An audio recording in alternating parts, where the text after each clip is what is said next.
Good morning guys. Back na naman po tayo sa ating YouTube channel, Usapang Darts at iba pa. Jonathan Joms Soriano po uli, and ito po yung ating featured video for today. Pasensya na, kagigising ko lang po, but we have to make a follow-up video dun sa mga nauna na natin. So ang topic natin ngayon is yung dilemma and benefits po of having a lot of darts. Ayan, as you can see, ang dami. Ayan,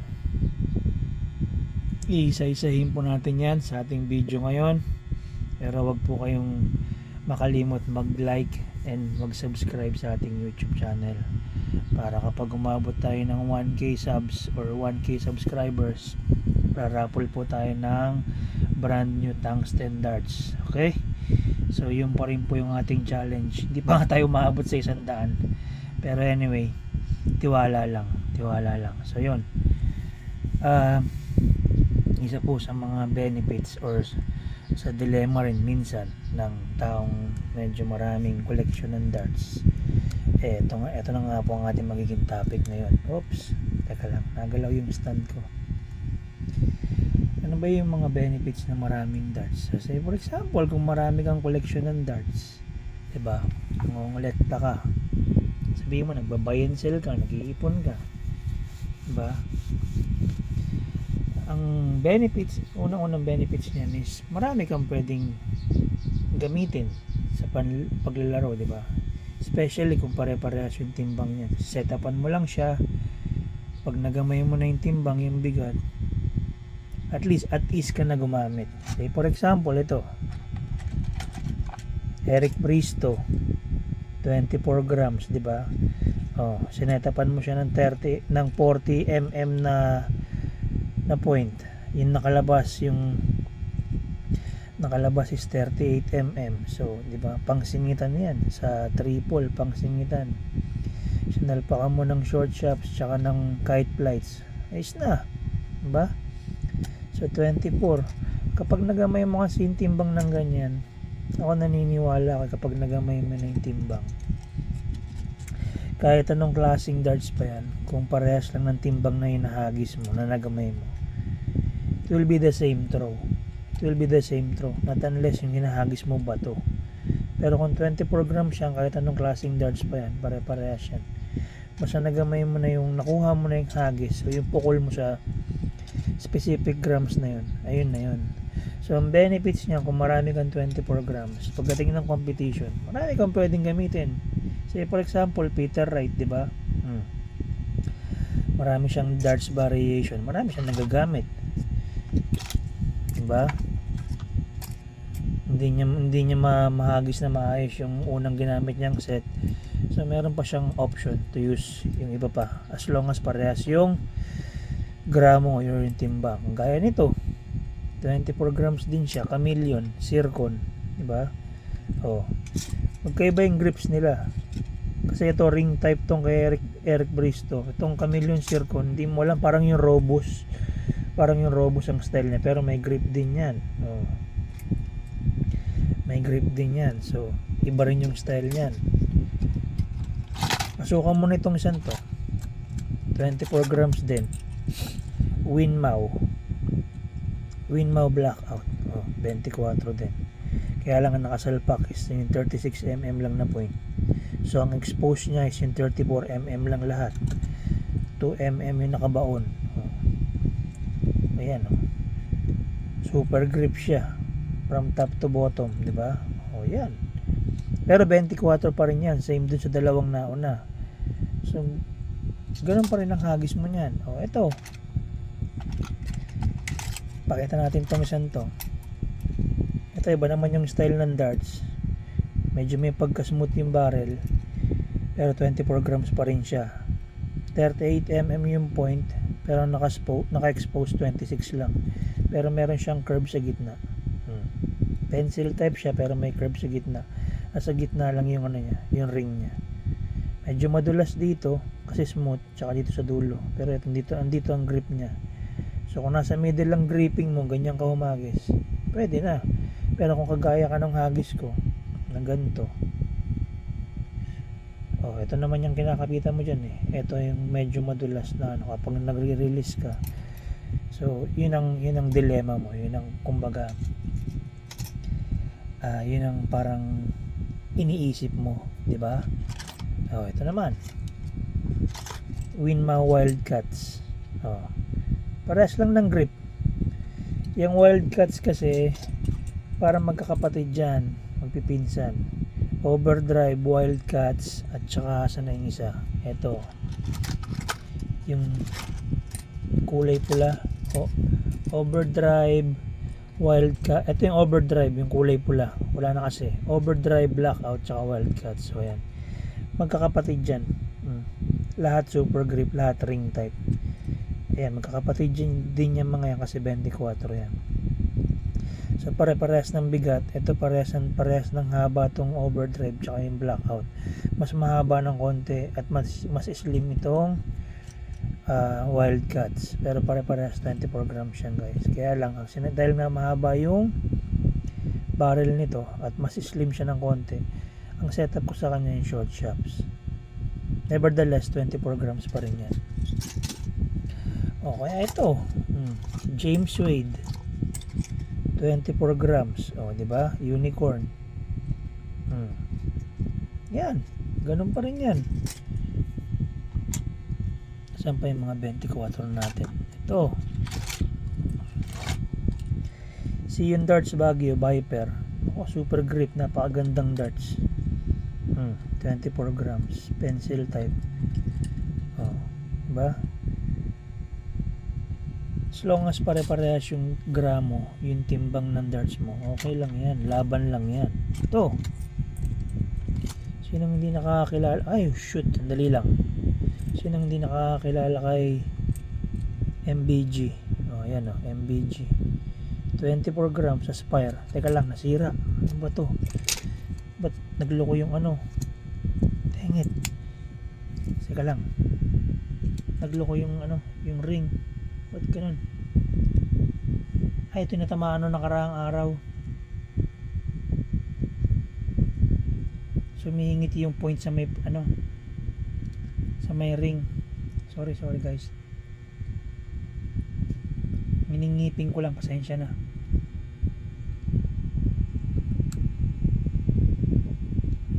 Ayan. Miningipin ko lang, sorry, nasira yung plate, bumuka o tumama eh. Pero hindi naman sirang-sira. Parang nagkaroon lang ng ano, ng pingas. Palitan na lang natin ito mamaya. Palitan ko na lang ito ng ano, ng ring. Nasira siya. Ang ganda pa naman itong mga ganitong mga polycarbon na ano, na plates. Dang it.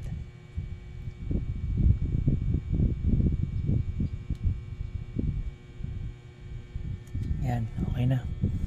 So kagaya niyan, ito naman yung barrel naman itong kay MBG, pabilog siya. Pabilog yung barrel niya, ayan, pero may grip pa rin siya. As long as 24 grams, so okay yan guys. And may smooth part siya sa gitna. Dito nga kasi yung mga pangalan niya. Tapos meron siyang grip. Diba? As long as it's 24. Ito, another type of long barrel. Robson's Preba, kung aware kayo. Medyo ito parang pa-reverse yung ano niya. Pa-reverse yung grip niya. Medyo nakita niyo naman nag-slide. May grip siya pero hindi ganun ka-razor grip siya. So dumudulas-dulas minsan. Slim type tapos long barrel din siya. Ayan, so ang setup kapag long barrel na, ayaw mo nang pahabain masyado yung shop. It's either short shops or micro shop. Ayan. Kapag sinabing short shops, yung 27mm. Kung wala, ito, ganito. Kung wala kang mahanap, ganyan. Ayan, 24. Dami ng 24 natin, di ba? Another 24 grams. Kasi nga, ayan yung una kong nagamay noon. Nung meron akong brass noon, yung unang-una kong set ng darts is Harrow's brass. Nabili ko ng 200 sa Pateros. Brand new yun. Brand new. Hindi siya sobrang taba, pero parang bomber type siya, pero hindi siya ganun kataba yung barrel niya, hindi rin ganun kaslim, middle lang. Yan, so Doon tayo nagsimula, nagamay natin yun hanggang sa pinamigay natin sa tropa kasi nga nakabili tayo ng tungsten darts natin. So nag-focus na tayo sa tungsten. Papakita ko sa inyo kung ano yung style ng Harrows darts nung nabili ko, pero brass type siya. But anyway, ito another 24 grams, authentic MBG, so signature darts natin. 36mm yung shop niya, kaya lang ang naka-expose 35mm lang. Ayan, laser cut, diba? Puro 24 tayo. To unicorn striker, 38 yung nakasalpak pero 33 na lang yung expose. Oh, ayan, grip kung grip yan. Oh, knurled type siya. Knurled type, medyo conventional yung ano niya, yung barrel niya. Hindi ko siya kaya rare ko siyang ihagis, although matagal na sa akin din to. Tsaka bago, guys, makinis oh. Sobrang kinis. Ayan oh. Solid unit yan. Bagong bago. Sa akin pa yung casing, yung original, yung kulay puti. Tawag nito, hindi ko siya magawan ng tamang kombinasyon kasi ito yung talagang sinetup ko sa kanya. Meron akong throw na tamang-tama lang, tumatama. Meron ding sablay na lumilihis. So hindi ko siya mahanapan ng perfect combination ng plights and shop para makuha ko yung perfect throw dito sa darts na to. Although 24 siya, hindi ko makuha yung tamang setup pa. Yung sinasabi ko, solid unit yan, guys. Nasa collection natin yan, natin bibitawan kasi bago. Ganto yung style nung Harrows ko nung araw. 24 grams siya, gantong-ganto siya, guys. Ganto siya kataba. Kasi nung araw, guys, kapag sinabi mong yung mga brass noon maayos pa, brass nickel, hindi yung pure brass lang. Brass nickel, meron silang mga pencil type na brass noon. Meron akong dalawang spare darts noon na brass type. Napamigay ko rin kasi sa tropa kasi nga nung nagkaroon ako ng tungsten, nag-focus na ako sa tungsten. So napamigay ko rin siya kasama ng Harrows ko. Kasi syempre, dalawa lang yun, spare darts lang. Sabi ko, hanapan mo na lang ng isa, sabi ko. So nahanapan niya naman ng isa, kaya lang ibang style. Pero parehas naman yung sukat. So napakagandang style din nun. But anyway, ganto yung unang darts ko, Harrows. Kaya nung nakita ko tong RBB na to, Silver Star, hindi ko talaga siya binibitawan. Bukod sa signature darts siya, 24 pa. Ganto mismo yung darts ko ng 24 grams. Yan, ganyan. Kaya lang ito, 34mm lang inilagay ko. Kasi solid unit naman, napakagandang darts. 24 din yan. Another type ng 24 grams, guys. Pasensya na kayo, medyo mahaba yung video natin kasi marami tayong unit eh. 40mm, 38 yung naka-expose. Harrows, torpedo. Diba ang ganda? Andito yung knurls niya sa harap para sa grip mo. Andito yung medyo ring type na maluwag. So kapag ganyan yung throw mo, okay lang. Kasi ayan, tinan mo, ang higpit oh. Ayos na ayos yan. Ito ayos na rin to, solid unit 24. Ito pa. Ito yung ginamit ko na nakaraang competition dun sa amin sa Comembo. So nanalo naman tayo, kaya lang di lang tayo nag-place kasi natalo tayo sa sumunod na round. Meron tayong kakamping bata, youth development player ng Comembo, babae, kakampi natin gamit to. So okay naman. Meron tayong 134 highest checkout dito sa darts na to. Chameleon Alira, super grip siya. Tapos yung winning checkout natin 94 gamit to. So solid unit siya. 38 yung point. Yan, mission point, pero 36 lang yung naka-expose. Another 24 grams natin. Ayan oh. Familiar sa lahat. 95% tungsten. Wala tayong basurang darts, guys. Hindi tayo nagbebenta ng basurang, guys. Tandaan nyo yan. Basurang darts, guys. Tandaan nyo yan. Lahat ng mga darts natin, puro mga maayos. Puro mga solid unit. So, pag nagdi-declutter tayo, laging mataas yung price. Kasi hindi naman tayo nagbebenta ng basurang darts. Tandaan nyo yan. Ito, Harrows Atlantis, 24 grams. Slim barrel siya. 38mm yung point pero naka-expose 36 lang. Binaong ko talaga yan. Ito yung naputol yung point sa loob na inayos ni Boss Kit Ortigas. Tingnan nyo. Hindi pa rin siya busalsal nung inayos ni Boss Kit. Ayan, masikip pa rin siya. Virgin pa rin siya. Kasi iba mag-ayos ng dart si Boss Kit, tandaan niyo yan. Iba siya. Hindi siya busalsal, maayos pa rin. Mahigpit pa rin lahat. Ayan, kahit ngipinin mo yan, hindi matatanggal yan. Binaong ko yung point dyan sinagad ko. Ayun yung wala ka na mapihit sa repointer na ibabaon pa. Ayan, nakasagad siya. 38 naging 36. So 24 yan, solid yan. Another 24 grams guys. So ayan, ito solid unit din to guys. Nag-fade na lang yung mga niya, markings niya. Shot darts Hautoa, super grip din siya. Tapos meron siyang curve sa gitna, pampasexy type, 24 grams. Ayan, 34mm lang yung nilagay ko na point. Ayan, pero maganda yung setup natin, medium tsaka conventional slope lights. Di ba? So lahat benefits kasi 24 pa lahat yung mga binibitawan natin na yan. Di ba? Puro mga 24 pa. Doon na natapos yung line ng 24 grams na darts natin kasi ito pa pala, hindi pa pala, sorry. Ito, long barrel Phil Taylor, 24 grams siya. So nalpakan ko ng 38mm, so 36 yung nakalabas. Long barrel siya. Pero nahanapan ko siya ng perfect setup. Ito, marathon tapos itong medium shop ng Harrows. Maganda yung hagis ko dito. Nakita niyo naman to sa may last video natin, yung practice throw natin dito. Ang ganda naman yung hagis natin. So perfect yung setup para sa long barrel siya. Maayos siya.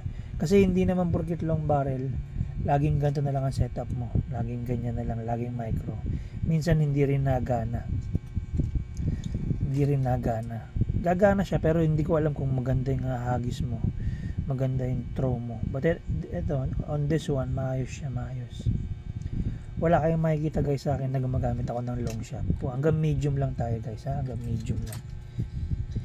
Ito yung unang dalawang tungsten darts ko na magkapatid. 90s pa lang guys, nasa akin na to. So meron tayong tinatawag na sentimental value at hindi natin bibitawan yan kahit gaano pa karami maglabas ang bagong darts. Isang bomber type tsaka isang pencil type. Harrows parehas. Ito yung unang Harrows Atlantis. Meron siyang grave dito, 95% tungsten. Yan. Ito yung Atlantis noon, 90s. Kung makita mo siya sa may catalog ng Harrows, napakaswerte mo kasi hindi na siya nakikita. Very rare na siya. Yan, 95% tungsten. Yan. Yan, 95% tungsten. Akala ko nga nung una Savage or Magnum siya, hindi. Kasi Magnum 97 Atlantis 95, Harrows siyang guys 25. Eto Assassin 90s model din, 25, pero bomber type siya guys, bomber type. Hindi ka na makakita ng ganyang model ngayon, nasa akin na lang. So ayan, ito yung unang tungsten darts ko nun, dalawa guys. Nabili ko 500 each. Pinag-ipunan ko talaga yan noon. So hindi mawawala sa akin yan. Forever sa atin yan guys. May sentimental yan, sentimental value. Sa pang 25 grams na ginagamit ko na perfect sa may setup na to, ito Torpedo 38mm pero 36 lang yung naka-expose. Short shops, regular Amazon flights. Ang gaganda ng mga darts natin. Puro mga solid unit. Walang basura guys. Hindi tayo nag-ano ng basura darts guys. Tandaan niyo yan. Even yung mga dinideclutter natin, puro mga solid unit yan. Simulan natin dito. Ayan, naka-pro grip. Hinihintay ko lang yung point dumating. Monster to guys. Monster darts to.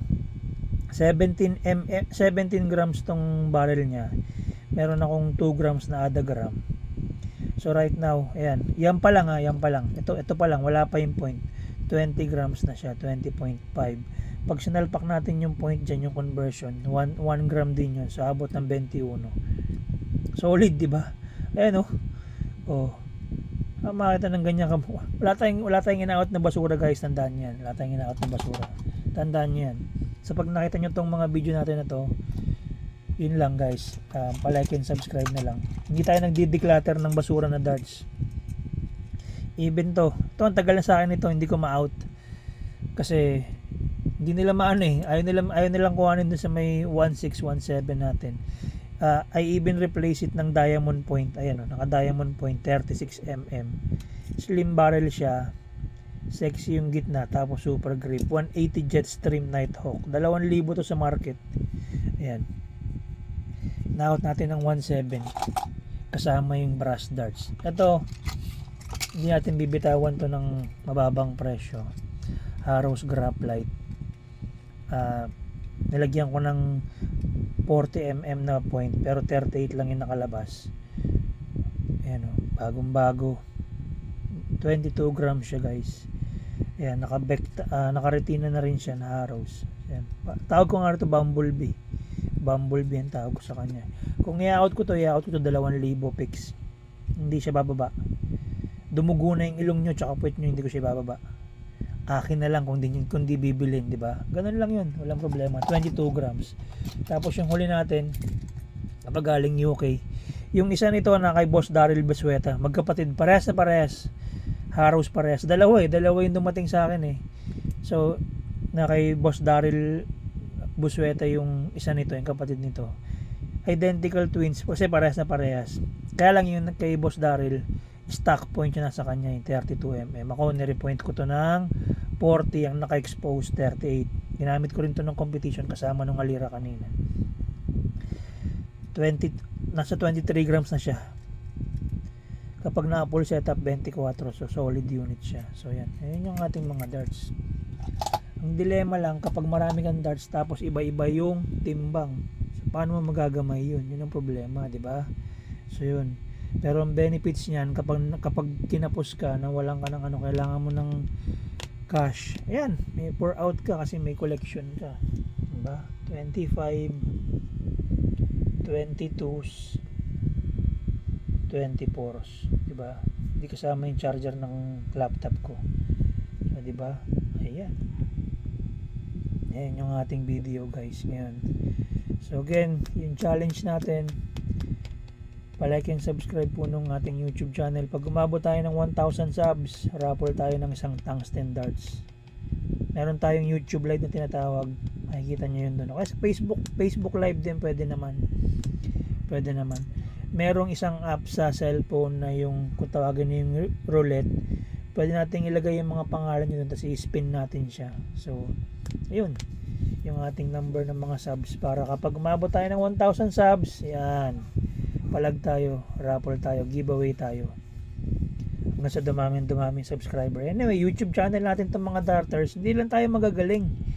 Hindi lang tayo mga rated, pero hindi naman porket hindi tayo rated, hindi tayo pwede mag-share ng knowledge natin sa paglalaro ng darts. Kasi kapag naglalaro ka ng darts, meron kang alam. 'Di ba? Huwag lang yung paa na yan. Kasi magulo yung paa na yan. So anyway, yan. Tapos na yung ating usapang darts guys. Palike and subscribe sa ating YouTube channel, and maraming salamat po sa pagsuporta dun sa mga nagla-like ng ating video on a daily basis. So yun, thank you so much. Even dun sa ating mga international subscribers guys, I appreciate you. Spread the word on our YouTube channel. That way our subscribers, we will be able to reach more subscribers on the game we called, or the game we played, that is called darts. So yeah, thank you so much guys. This is Jonathan Soriano. Tapos na po yung ating usapang darts, and have a great day po.